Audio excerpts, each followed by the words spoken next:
क्या आप दुनिया के सबसे बड़े मदरसे का नाम जानते हैं? मिस्र के शहर काहिरा में बना जामिया अल अजहर दुनिया का सबसे बड़ा मदरसा है। इस मदरसे में हर दिन 20 लाख से भी ज्यादा बच्चे शिक्षा हासिल करते हैं। 970 ईस्वी में मोहम्मद सल्लल्लाहु ताला अलैहि वसल्लम की साहबजादी फातिमा जोहरा के नाम पर बने इस मदरसे पर हर साल 10,000 करोड़ रुपए खर्च होते हैं। ये खर्च इतना बड़ा है कि इससे हर साल रिलायंस जियो जैसी कंपनी खोली जा सकती है। जामिया अल अजहर में काम करने वालों की संख्या 8,000 से भी अधिक है। ये दुनिया का सबसे आधुनिक मदरसा है जहां इस्लामी दीन तालीम के साथ साथ विज्ञान, फिजिक्स, केमिस्ट्री, गणित जैसे अन्य विषयों की भी शिक्षा दी जाती है। Guinness book of world record के मुताबिक इस मदरसे में ही दुनिया की सबसे पहली यूनिवर्सिटी बनाई गई थी। आपको ये जानकर शायद हैरानी हो कि जामिया अल अजहर यूनिवर्सिटी मिस्र के 4,000 से भी अधिक स्कूलों का संचालन करती है। इसके खुद के 6 मेडिकल कॉलेज, 360 एकेडमिक डिपार्टमेंट हैं। जामिया अल अजहर में मौजूद लाइब्रेरी दुनिया की सबसे बड़ी लाइब्रेरीज में से एक है। बगदाद और स्पेन के बाद मिस्र के शहर काहिरा में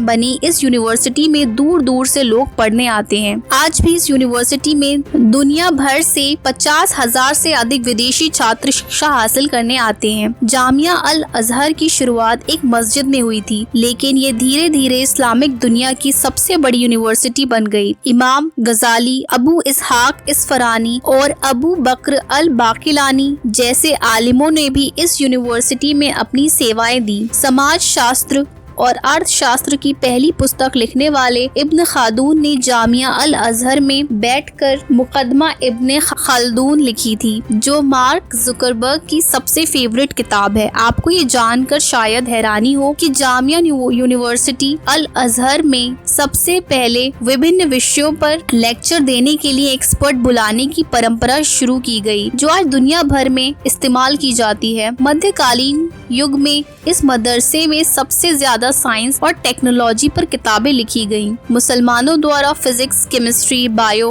एनाटॉमी, सर्जरी, मैथमेटिक्स पर लिखी गई किताबें आज भी ऑक्सफोर्ड और कैम्ब्रिज यूनिवर्सिटी में पढ़ाई जाती हैं। 1779 में जब नेपोलियन बोनापार्ट ने जब मिस्र पर कब्जा किया तो उसने इस मदरसे की बड़ी तारीफ की। उसने अपनी डायरी में लिखा कि ऐसी यूनिवर्सिटी तो पेरिस में भी मौजूद नहीं है। मिस्र पर कब्जा करने के बाद जब नेपोलियन ने कंसल्टेशन काउंसिल बनाई तो उसके सभी 9 सदस्य मुसलमान थे। ये सभी जामिया अल अजहर से पढ़कर निकले थे। जामिया अल अजहर मानो इतिहास की पहली यूनिवर्सिटी थी जहां महिलाओं की शिक्षा और स्वास्थ्य के संबंधित सेमिनार का आयोजन किया जाता था। इस मदरसे में हर साल सैकड़ों मुसलमान हाफिज, खादिम, आलिम, डॉक्टर, इंजीनियर और साइंटिस्ट बनकर निकलते हैं।